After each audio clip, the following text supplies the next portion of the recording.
Hello students, आपने मेरे पहले वीडियो में देखा कि रदरफोर्ड के मॉडल को अपने समझा, उसके डिफेक्ट को भी समझा। एक बार मैं फिर उसके डिफेक्ट को आपके सामने एक्सप्लेन कर देता हूं। रदरफोर्ड का सबसे बड़ा ड्रॉबैक क्या था? रदरफोर्ड का सबसे बड़ा ड्रॉबैक यह था कि उसने कहा कि न्यूक्लियस के चारों ओर इलेक्ट्रॉन चक्कर लगाते हैं। यही इसका सबसे बड़ा ड्रॉबैक था।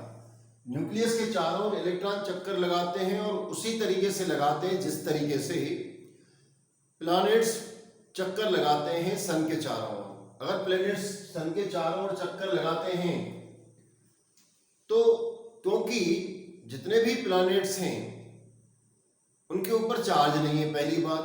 दूसरा, वह बहुत बड़ी बॉडी है, किंतु इलेक्ट्रॉन बहुत ही हल्का होता है और चार्जेबल पार्टिकल होता है। हल्का होने के कारण, चार्जेबल पार्टिकल होने के कारण उसका हर एक स्टेप पर एक्सीलरेशन होता हुआ चला जाता है। एक्सीलरेशन होते हुए चले जाने के कारण इलेक्ट्रॉन क्या करता है, मूव करता जाएगा। उसकी हर एक सर्कुलेशन पे, रिवॉल्यूशन पे एनर्जी प्रोड्यूस होती जाएगी, रेडिएशन निकलता जाएगा और रेडिएशन निकलने के कारण इसका जो ऑर्बिट है वो रिड्यूस होता हुआ चला जाएगा और अल्टीमेटली इलेक्ट्रॉन न्यूक्लियस में गिर जाएगा। और अगर इलेक्ट्रॉन न्यूक्लियस में गिर जाएगा तो एटम का एग्जिस्टेंस पॉसिबल नहीं होगा। तो यह सबसे बड़ा ड्रॉबैक था कि रदरफोर्ड ने इलेक्ट्रॉन के रिवॉल्यूशन को प्लैनेट से, सोलर सिस्टम से कंपैरिजन कर दिया। दूसरी बात यह थी कि रदरफोर्ड के लिए कि अगर इलेक्ट्रॉनों का डिस्ट्रीब्यूशन है, इलेक्ट्रॉन चारों ओर चक्कर लगाते रहते हैं न्यूक्लियस के, वो बिल्कुल बात सही है, परंतु इलेक्ट्रॉनों का डिस्ट्रीब्यूशन क्या है?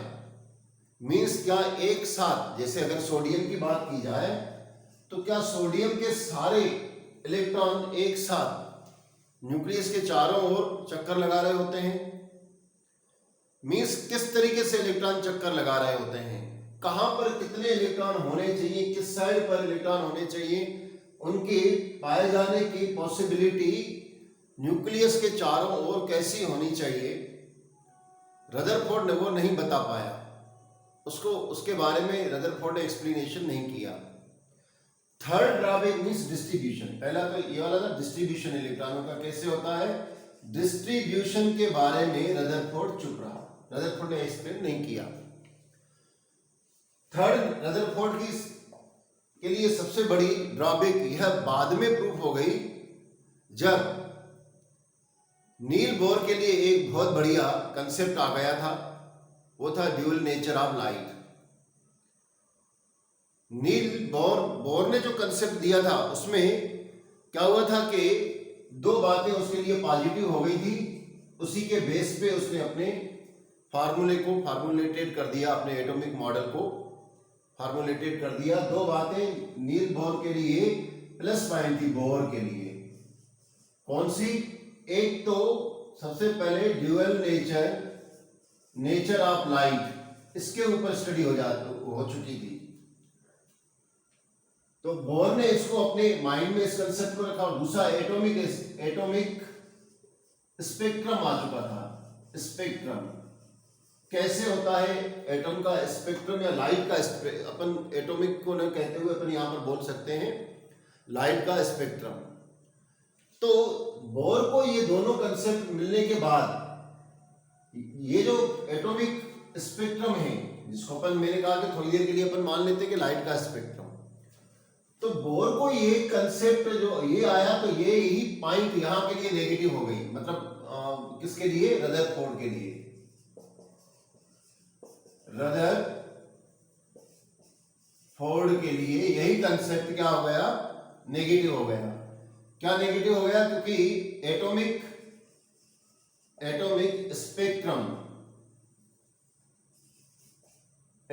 स्पेक्ट्रम के से रिलेटेड रदरफोर्ड मॉडल एक्सप्लेन नहीं कर पा रहा था।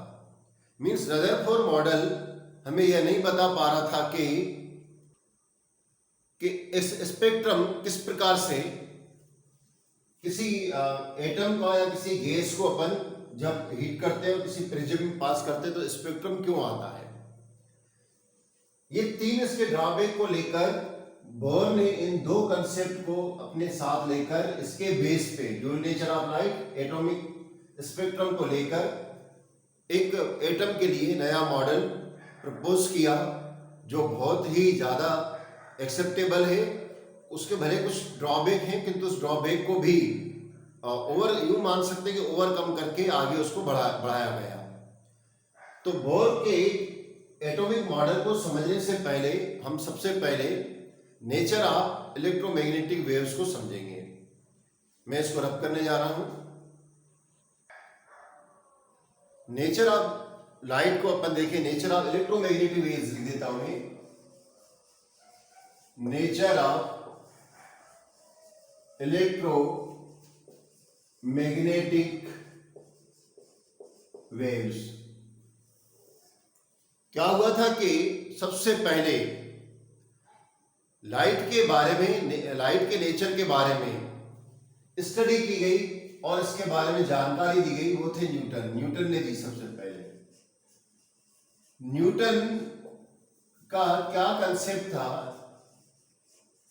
न्यूटन का मानना था कि अगर कोई लाइट का कोई रिसोर्सेस है और अगर उससे लाइट प्रोड्यूस हो रही है तो वह लाइट प्रोड्यूस हो रही है, वह किस फॉर्म में आ रही है?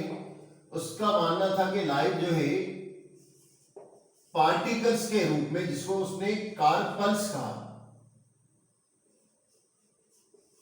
कार्पल्स। लाइट, उनका मानना था कि लाइट जो है कार्पल्स के रूप में आती है। पार्टिकल्स भी लिख सकते हैं, पार्टिकल्स के रूप में। लाइट कार्पल्स के फॉर्म में चलती है। अब कार्पल्स पे मैं थोड़ा सी स्पेलिंग ठीक करूं, कार्पल के फॉर्म में चलती है। इसका मीनिंग और पार्टिकल्स, इसको और करके मैं पार्टिकल्स बता देता हूं।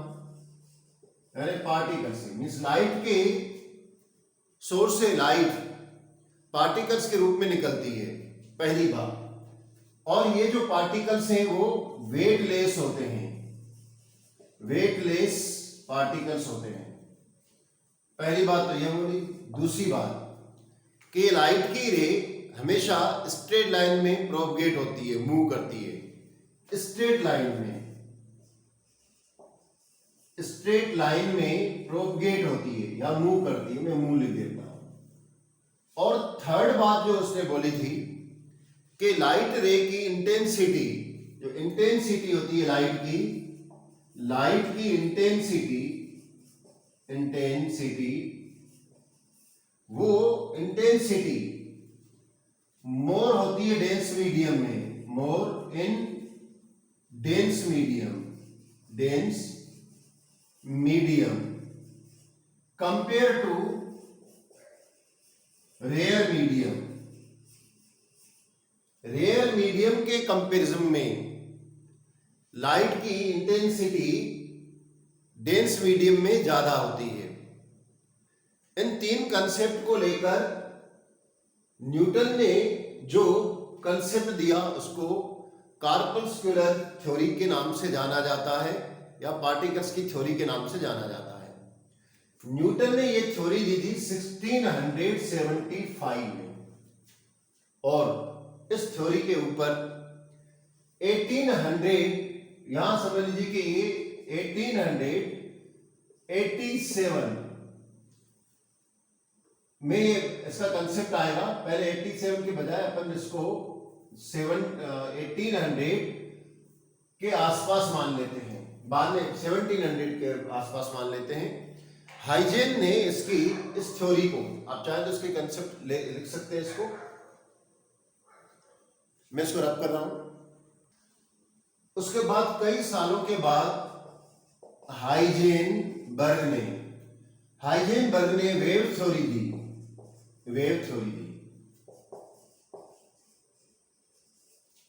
हाइजेनबर्ग का कहना था कि लाइट पार्टिकल्स के रूप में मूव नहीं करती है, लाइट का नेचर कार्पस्कुलर नहीं है, कार्पस के फॉर्म में नहीं है, वो बिल्कुल वेव्स की तरह चलती हैं, वेव्स नहीं है। परंतु ये वैसी ही वेव्स होती हैं जैसे साउंड वेव्स होती हैं, जैसे साउंड वेव्स होती हैं वैसे ही वेव्स होती है। किंतु साउंड वेव से इनकी डिफरेंस यह होता है कि साउंड वेव्स को चलने के लिए मीडियम की नीड होती है। जैसे अगर हम आपसे बात कर रहे होते हैं तो एयर हमारे बीच में मीडियम होती है, उस मीडियम के थ्रू ही साउंड वेव मूव करती है। किंतु ये जो लाइट की वेव्स है उनको मीडियम की नीड नहीं होती है, वो स्पेस से आती हैं, सन से आती हैं हमारे पास, तो वो स्पेस में ट्रेवलिंग कर रही होती हैं जहां पे एयर भी नहीं होती है, उसके बाद हमारे अर्थ के एटमॉस्फेयर में इंटर करती हैं। तो कहने का मतलब यह है कि जो वेव्स हैं ये उनने बताया कि लाइट कैसी है, लाइट का नेचर वेव्स है, वेव्स के फॉर्म में चलती हैं और इनके लिए मीडियम की नीड नहीं होती है। एक बात तो यह है। अब दूसरी बात को आप कुछ यूं समझिए। अच्छा, एक दोनों में सिमिलरिटी क्या थी कि लाइट की रे स्ट्रेट पाथ पे मूव करती है, मतलब इसका जो प्रोपेगेट होती है वो स्ट्रेट लाइन में चलती है, स्ट्रेट लाइन में चलती है। ये तो बिल्कुल सही है, आज भी सही है। आप ट्रेन में देखा करें, ट्रेन का बल्ब जलता है, आपकी गाड़ी की हेडलाइट जलती है तो बिल्कुल सामने रोड पे लाइट जा रही होती है, आसपास आपको अंधेरा दिख रहा होता है। उसके लिए इन्होंने एक एक्सपेरिमेंट करके बताते हैं अपन लोग कि भाई एक कार्डबोर्ड लिया और उसमें अपन एक होल कर दिया, ऐसे 2-3 कार्डबोर्ड ले लेते हैं और उसमें एक बिल्कुल सेम साइज डिस्टेंस पे, हाइट पे इसका होल होना चाहिए और एक यहाँ पर वाइट पेपर लगा दिया और यहाँ पर अपन एक कैंडल को बर्न कर दिया। तो हम देखते हैं कि यहाँ पर आपको केवल यहाँ पर आपको इतना सा आपको लाइट यहाँ पर दिखेगी, बाकी में पूरा अंधेरा दिखेगा अगर इसको डार्क रूम में किया जाए। तो दोनों का कंसेप्ट ये सेम था कि लाइट की रे हमेशा स्ट्रेट लाइन में प्रोपगेट होती है, स्ट्रेट लाइन में मूव कर रही होती है। किंतु जो कंसेप्ट था थर्ड वाला कि लाइट रे की डेंसिटी डेंस मीडियम में ज्यादा होती है और रेयर मीडियम में कम होती है, जो कि न्यूटन ने बोला था, किंतु यहां पर हाइजेन ने बोला कि नहीं, ऐसा नहीं होता है। लाइट के रे की डेंसिटी, लाइट रे की इंटेंसिटी रेयर मीडियम में ज्यादा होती है compare to the dense medium. क्या कहा? न्यूटन से जस्ट अगेंस्ट में कि intensity of the light, intensity of light is more, कहां पर? In rare medium then dense medium. तो देन डेंस मीडियम, देखिए इसको आप यूं समझ लीजिए कि न्यूटन कहता है कि लाइट की डेंस इंटेंसिटी डेंस मीडियम में ज्यादा होती है। अगर अपन मूवी देखने जाते हैं, आपके स्कूल में प्रोजेक्ट लगा हुआ रहता है, उस प्रोजेक्ट में लेंस लगा रहता है। लेंस क्यों लगा रहता है? क्योंकि लाइट की रे लेंस के पीछे बल्ब लगा हुआ रहता है। लाइट की रे उस लेंस को पार करके आपके स्क्रीन पे आ जाती है, यानी लाइट की इंटेंसिटी को बढ़ा के आपके स्क्रीन पे आपको विजुअलिटी दिखाती है, विजुअलाइज कर देती है। अब आप सोचिए, लेंस हटा दो और उसके आगे आप कोई फिल्म को जाने दें तो क्या आपके बोर्ड पे आएगा, स्क्रीन पे कुछ आपको विजुअलाइज होगा? नहीं होगा। तो यहां पर तो न्यूटन बिल्कुल सही है, परंतु अगर हाइजेनबर्ग की माने तो हाइजेनबर्ग का कहना है कि आप एक टार्च को लीजिए, बाहर टार्च को आप ऑन करिए तो आप देखिए बहुत दूर तक लाइट की रे आपको जाती हुई दिखाई देगी, किंतु इसी लाइट को उठा के पानी के अंदर नदी में चले जाइए, रिवर में चले जाइए और लाइट को ऑन करिए तो आप देखिए कि लाइट की रे बहुत कम दूरी तक डिस्टेंस को पार कर पाती है। तो दोनों इस जगह पर सही दिख रहे हैं। अब सही दिख रहे हैं, आगे सही भी होंगे, जैसे मैंने कि स्टार्टिंग में बोला ड्यूअल नेचर ऑफ लाइट। बाद में इस बात का स्टडी की जाएगी कि लाइट का ड्यूअल नेचर होता है, डी ब्रोगली इक्वेशन से अपन इसको समझेंगे। खैर, तो क्या है कि इन दो कंसेप्ट से हम हाइजेन और न्यूटन, इन दोनों के कंसेप्ट से हम लाइट की किन किन फिनोमिनन को एक्सप्लेन कर सकते हैं। आप यूं समझिए कि हम लाइट की फिनोमिनन को 6 तरीके की फिनोमिनन होंगी, उनको यहां पर स्टडी कर रहे होते हैं। तो ये 6 कौन कौन सी होती है? एक तो आपने पढ़ा होगा reflection of light, reflection of light,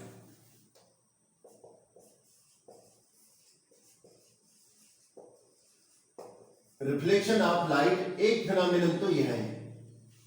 और दूसरी कौन सी है? Refraction of light, refraction of light. और थर्ड कौन सी है? Interference of light. और फोर्थ कौन सी है? Deflection of light. तो डिफ्रेंशिएशंस ऑफ लाइट।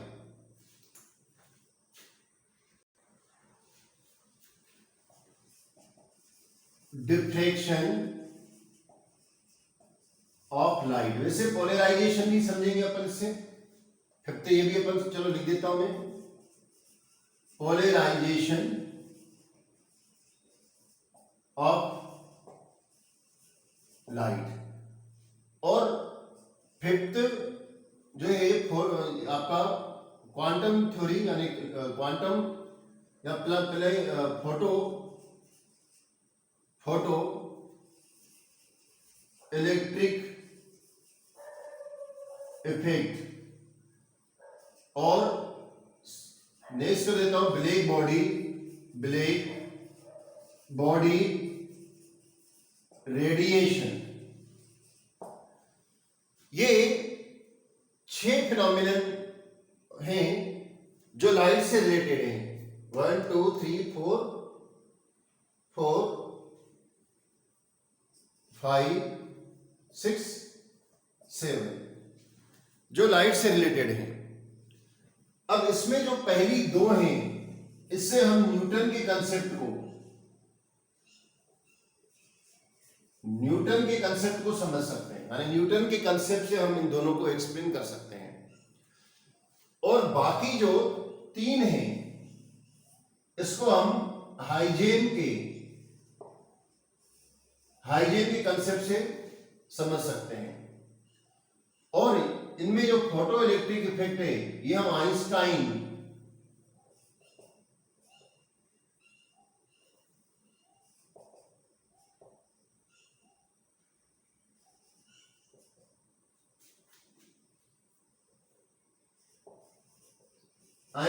के कंसेप्ट से समझ सकते हैं।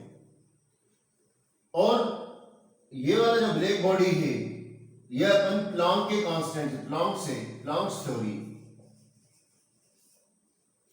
प्लैंक की क्वांटम थ्योरी है, ये हम उससे समझ सकते हैं। अब ये इतनी सारी फिनोमिनन लाइट की हैं। यहां पर ये बोला जा रहा है कि लाइट पार्टिकल्स के फॉर्म में है, यहां पर बोला जाता है कि लाइट वेव्स के फॉर्म में है। किंतु यहां के ये जो दोनों कंसेप्ट हैं, वो वापस पार्टिकल्स के बारे में बात कर रहे हैं, फोटो इलेक्ट्रिक इफेक्ट को, ब्लैक बॉडी के इफेक्ट को। अब इन कंसेप्ट को लेकर जब इसकी स्टडी की गई, तो पता चला कि भाई लाइट की जो रे है, वो दोनों तरीके से काम कर रही होती है। पर यहां से इन सब चीजों को छोड़ के, बाद में हम ड्यूल नेचर के बारे में बात करेंगे, ये जो 7 कंसेप्ट हैं, इनको समझना होता है। अब क्या हुआ कि आप इसको चाहे तो नोट कर लें, कौन कौन सी फिनोमिनन है और किससे रिलेटेड है, कौन कौन से इसके इन्वेंटेड या डिस्कवर के से रिलेटेड है। मैं इसको रब कर रहा हूं। क्या हुआ था उसके, मैंने जैसे बताया कि न्यूटन ने जो अपना कंसेप्ट दिया था, वो 1675 में दिया था। इससे करीबन 200 साल के बाद 1873, 200 साल के बाद मैक्सवेल ने इन सबको दोनों कंसेप्ट को कहा कि ऐसा कुछ भी नहीं होता है, ये दोनों गलत है।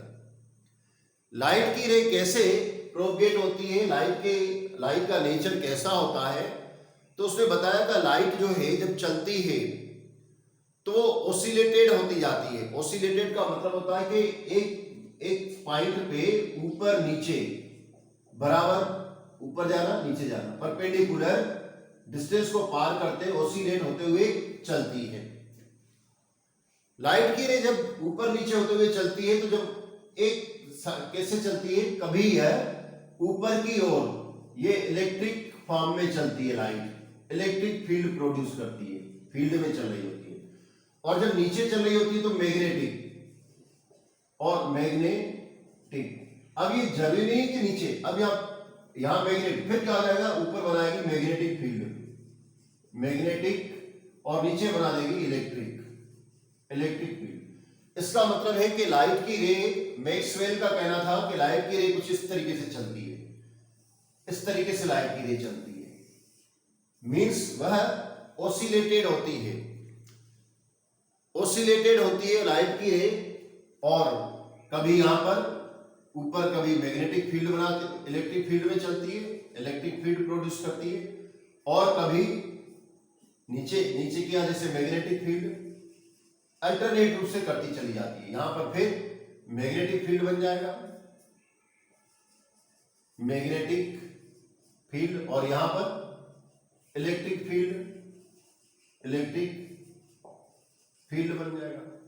इस तरीके से लाइट की रे किसी मीडियम में जब प्रोपगेट होती है तो इलेक्ट्रिक और मैग्नेटिक फील्ड प्रोड्यूस करती हुई एसिलरेटेड होती है। और ये इसका एसिलरेशन कैसा होता है, इसका एसिलरेशन एक दूसरे के बिल्कुल परपेंडिकुलर होता है, एक दूसरे के बिल्कुल, यहां पर अपन देखें परपेंडिकुलर है, तो यहां से देखते हैं अपन, यहां पर भी थोड़ा मैं इसको सही नहीं बना पाया, इसको थोड़ा दूसरे परपेंडिकुलर रहता है, तो एक दूसरे के परपेंडिकुलर चल रही होती हैं मैग्नेटिक फील्ड और electric field, magnetic field electric field करते हुए। और इसका जो एक दूसरे के परपेंडिकुलर अपने फील्ड के और प्रोपगेशन के, जिस डायरेक्शन में जा रही है उस डायरेक्शन में भी एक दूसरे के कैसे रहती है, परपेंडिकुलर चल रही होती है, कुछ यूं चल रही होती है 90 डिग्री से, यूं मूव कर रही होती है।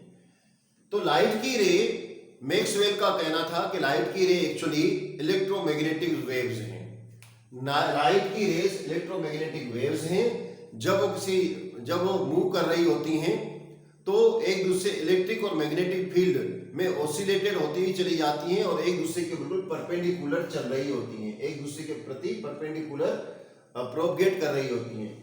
और ये परपेंडिकुलर अपने एक ऑसिलेटेड के डायरेक्शन में भी, मैग्नेटिक और इलेक्ट्रिक फील्ड के डायरेक्शन में भी कर रही होती हैं, और ये परपेंडिकुलर होती है जिस डायरेक्शन में जा रही होती है उस डायरेक्शन में भी। इस तरीके से मैक्सवेल ने इलेक्ट्रोमैग्नेटिक वेव्स के बारे में बताया।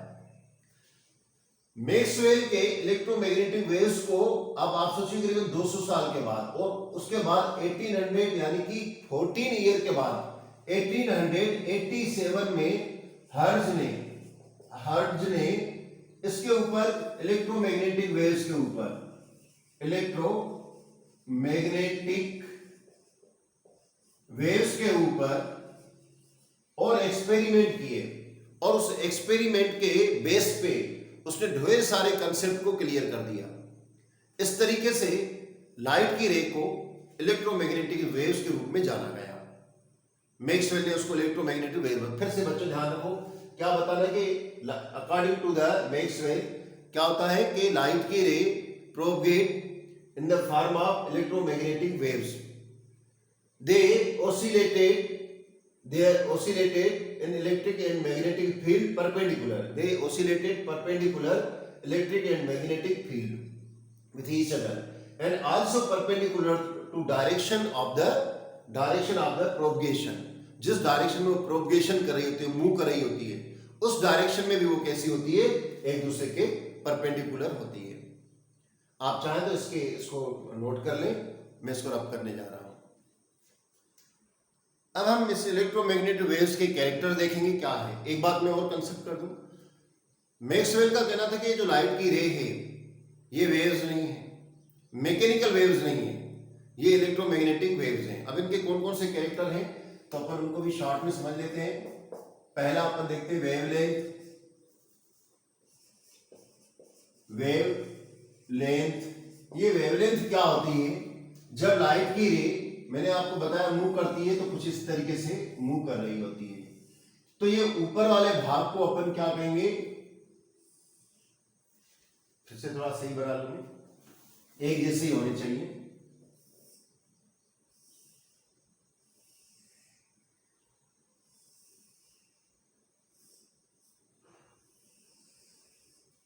तो वेवलेंथ किसे कहते हैं, ये ऊपर वाला भाग अपना क्रेस्ट कहलाता है, क्रेस्ट, और नीचे वाले पार्ट को अपन ट्रॉप बोलते हैं, आपको मालूम है ये, है ना। तो क्या होता है कि दो क्रेस्ट के बीच की डिस्टेंस या दो ट्रॉप के बीच की डिस्टेंस को अपन वेवलेंथ कहते हैं। वेवलेंथ किसे कहते हैं, दो क्रेस्ट के बीच की डिस्टेंस, ये क्रेस्ट है, या दो ट्रॉप के बीच की डिस्टेंस को अपन वेवलेंथ कहते हैं। Clear? Wavelength is the distance between two crest और between two troughs where light travel करती है, तो इनके बीच की डिस्टेंस को अपन वेवलेंथ कहते हैं। और इसको किससे डिनोट करते हैं या रिप्रेजेंट करते हैं, इसको डिनोट करते हैं अपन इस तरीके के साइन को, जिसको अपन लैम्डा कहते हैं, ठीक है ना, डिनोटेड बाय लैम्डा। और इसकी यूनिट क्या लिखते हैं, यूनिट। इसको मेजरमेंट करने के लिए हम नैनोमीटर का यूज कर सकते, पहले एंगस्ट्रॉम का यूज कर सकते हैं। 1 एंगस्ट्रॉम इक्वल टू 10 की पावर -10 मीटर। हम इसको नैनोमीटर के रूप में भी कर सकते हैं, 10 की पावर -9 मीटर के रूप में भी कर सकते हैं। और हम इसको माइक्रोन के रूप में भी यूज कर सकते हैं, 10 की पावर -6 माइक्रोन। तो इस तरीके से इसको अपन यूज करते हैं, इसके यूनिट के रूप में इसको यूज करते हैं। आप नोट कर लें इसको।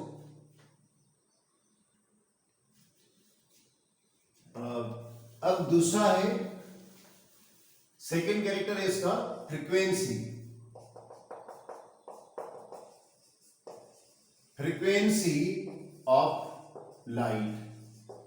फ्रीक्वेंसी ऑफ लाइट को हम किससे रिप्रेजेंट करते हैं, ये एक साइन होता है, इसको म्यू कहते हैं,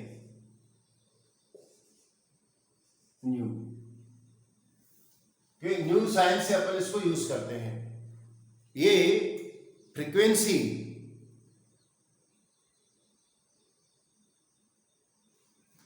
क्या होती है, अगर लाइट की रे, सपोज ये एक पॉइंट है, उस पॉइंट से लाइट की रे कितनी बार एक ही पॉइंट पर 1 सेकंड में कितनी बार वो ओसिलेट हुई है, गई है, तो कितनी बार पास हुई है, द लाइट रे passes a particular, how many number of pass the light ray in particular point is known as frequency। Clear हुआ? अगर एक पर्टिकुलर पॉइंट है, वहां से लाइट की रे कितनी बार आई, यहां से गई फिर यहां से आई, इसको एक फ्रीक्वेंसी मानी जाएगी। और इसको अपन पर साइकिल के नाम से, पर साइकिल के रूप से अपन रिप्रेजेंट करते हैं। और वन साइकिल या पर साइकिल जी का सूत्र होता है 1। इसकी यूनिट को हर्ट्ज के नाम से भी जाना जाता है, हर्ट्ज के रूप में रिप्रेजेंट करते हैं, HZ लिखते हैं। तो इस तरीके से पर्टिकुलर पॉइंट से how many times of the light रे passes from the particular point is known as frequency of the light। इस तरीके से हम लाइट की फ्रीक्वेंसी को देखेंगे। थर्ड है वेलोसिटी ऑफ लाइट। तो वेलोसिटी ऑफ लाइट, देखिए वेलोसिटी के बारे में बात करते हैं तो आप कहेंगे कि सर हम 9th वगैरह में भी पढ़ के आए हैं, तो वेलोसिटी को हम v से रिप्रेजेंट करते हैं, किंतु यहां पर वेलोसिटी को लाइट के बारे में बात होती है तो c से रिप्रेजेंट करते हैं। वेलोसिटी को अपन c से रिप्रेजेंट करते हैं। और वेलोसिटी किसे कहते हैं कि light travel, length of the light travel in 1 second is known as velocity of the light. और लाइट की वेलोसिटी बिल्कुल उतनी होती है जैसे सन रेस की होती है, उतनी होती है, यानी 3 × 10⁸ मीटर पर सेकेंड होती है। तो यही उसकी वेलोसिटी होती है जिसको अपन c से रिप्रेजेंट कर रहे होते हैं। दूसरा है वेव्स नंबर। तो अपन जो वेव नंबर किसे कहते हैं उसको, पहले वेलोसिटी का रिलेशन क्या होता है वो भी बता दूं। c इक्वल्स टू म्यू और लैम्डा, मतलब ये हुआ कि जो वेलोसिटी होती है वो वेलोसिटी ऑफ लाइट होती है, velocity of light is equals to, ये म्यू क्या है, ये म्यू क्या है, ये फ्रीक्वेंसी है, तो फ्रीक्वेंसी इनटू वेवलेंथ, ये इसमें रिलेशन है। वेलोसिटी का रिलेशन क्या है, फ्रीक्वेंसी इनटू वेवलेंथ। अब इसको अपन c बोल देते हैं और ये क्या है म्यू, और इसको अपन लैम्डा से रिप्रेजेंट करते हैं। और लैम्डा क्या होता है, वेवलेंथ। अगर हम वेवलेंथ को अलग से लिखें तो वेवलेंथ इज इक्वल टू क्या आ जाएगा, म्यू अपॉन सी। और अगर हम म्यू को लें तो म्यू यानी कि फ्रीक्वेंसी इज इक्वल टू क्या आ जाएगा, लैम्डा अपॉन सी। तो ये इनमें रिलेशनशिप है, इसको अपन को ध्यान में रखना है क्योंकि आगे हम ड्यूल नेचर को तभी समझ पाएंगे। आप चाहें तो इसको भी स्क्रीनशॉट ले लें। नेक्स्ट है वेव्स नंबर।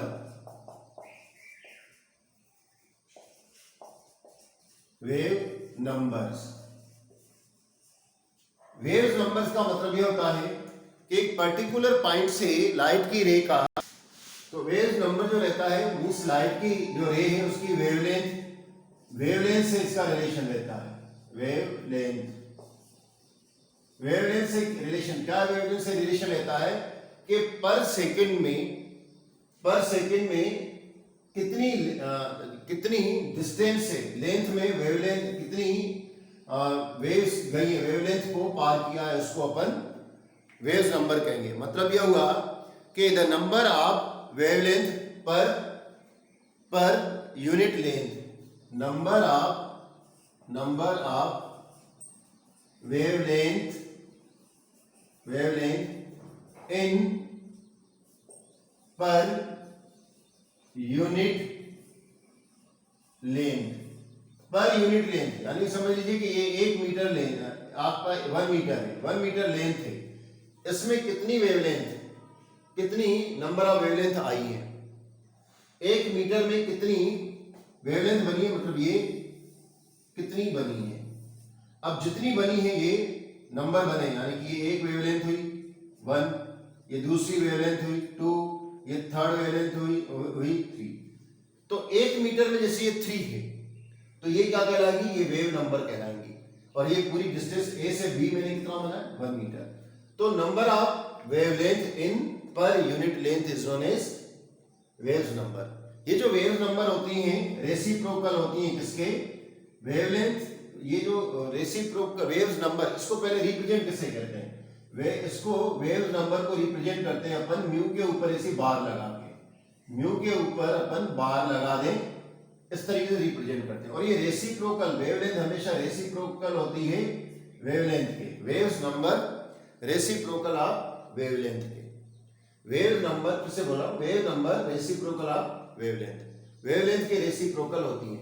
अब अपने इसको जो वेवलेंथ का निकाला था, वेवलेंथ इक्वल्स टू अपने ये भी निकाला था mu upon v, mu upon c. तो अगर हम यहां पर इसकी वैल्यू रख देते हैं तो ये क्या हो जाएगी, वेवलेंथ कुछ इस तरह, वेव नंबर क्या हो जाएगा, wave number 1 upon mu upon c. तो क्या हो जाएगा, is equals to c upon mu.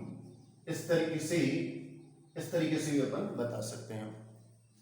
तो सी अपॉन म्यू करके भी, और इसको अपन, ये वी है तो ये इधर जाएगा, ये ऊपर जाएगा, सी आर टी। इस तरीके से भी हम बता सकते हैं। तो आप चाहें तो इसको भी नोट कर लें, मैं नोट कर रहा हूं। एक बार फिर से बोला हूं कि वेव नंबर रेसिप्रोकल होती है वेवलेंथ की। और नेक्स्ट है एम्पलीट्यूड। ये एम्पलीट्यूड क्या होता है,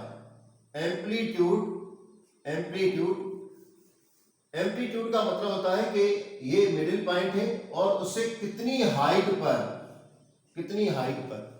यानी यूं कि फ्रीक्वेंसी, तो कितनी हाइट पर ये वाइब्रेट हुआ है, ऊपर गया है, लाइट की रे ऊपर गई है।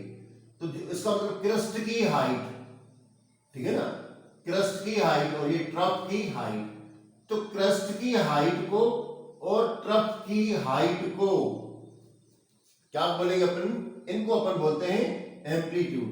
क्रस्ट की हाइट को और ट्रफ की हाइट को अपन बोलते हैं एम्पलीट्यूड, और इसको अपन ए से रिप्रेजेंट करते हैं। जैसे ए अपन एसिलरेशन यूज करते हैं फिजिक्स में, किंतु यहां पर लाइट के लिए अपन एम्पलीट्यूड के लिए ए यूज करेंगे। तो यह था आपका इसकी प्रॉपर्टी। अब मैं थोड़ा शॉर्ट में आपको इलेक्ट्रोमैग्नेटिक वेव्स का स्पेक्ट्रम एक्सप्लेन कर देता हूं, इसको रब कर रहा हूं। अब जो ये लाइट की रेज अपन को दिखती है तो ये सिंपल दिखता था, किंतु बाद में लाइट इलेक्ट्रोमैग्नेटिक वेव्स का स्पेक्ट्रम देखा गया। ये इलेक्ट्रोमैग्नेटिक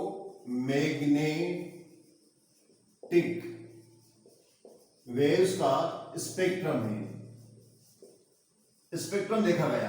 तो देखा गया, अब देखिए आप इसके कितने यूजेस भी हैं और ये कितने प्रॉफिटेबल भी हैं। कॉस्मिक रेस, इसकी वेवलेंथ बहुत कम होती है, और फिर ये गामा रेस है, मैंने इसको सिंबल ही लिख दिया है, ये गामा रेस। और ये एक्स रे है, एक्स रे का मेडिकल में उपयोग यूज होता है। और ये अल्ट्रावायलेट रेस, यहां से 10⁻⁻6 और 10⁻⁻4 के बीच में वेवलेंथ के रूप में देखें तो यहां पर विजिबल लाइट बीच में, इनके बीच में विजिबल लाइट यानी कि विबग्योर लिख देता हूं मैं यहां लिख देता हूं विबग्योर, नहीं ये ठीक है, यहां विबग्योर यानी विजिबल लाइट। और यहां पर इंफ्रारेड लाइट है जो कि हीटिंग करने का कैरेक्टर होता है। उसके बाद माइक्रो, ये भी कुकिंग के पर्पस में यूज होती है। 10⁻0 से चालू होती है, 10⁻0 मतलब 1 से चालू होती है, और 10⁻2 तक, 10⁻2 से लेकर 10⁻4 तक रेडियो वेव्स चालू होती हैं, जो कि कम्युनिकेशन के लिए हम रेडियो वेव्स को भेजते हैं। छोटे से अगर हम इसकी फ्रीक्वेंसी के फॉर्म में देखें तो केवल 10⁻6 की फ्रीक्वेंसी वाले एरिया, 16 की फ्रीक्वेंसी वाले एरिया पर हम देखेंगे कि यहाँ पर विजिबल लाइट दिखाई देती है। ये विजिबल लाइट 7 कलर में कलर का कंपोनेंट्स होती है। वो कौन कौन से होते हैं, जैसे यहाँ पर अपन वायलेट और इंडिगो सबसे कम होता है, तो और ये ब्लू कलर और ये ग्रीन सबसे ज्यादा ग्रीन होता है, इसलिए हर कहीं आपको ग्रीन ज्यादा दिखाई देगा।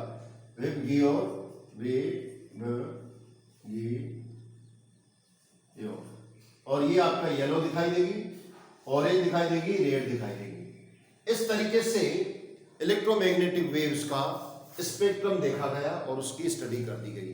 तो आज के लिए इतना। नेक्स्ट टॉपिक पर हम इनका लाइट का स्पेक्ट्रम के बारे में स्टडी करेंगे, एटॉमिक स्पेक्ट्रम के बारे में। Thank you, have a nice day.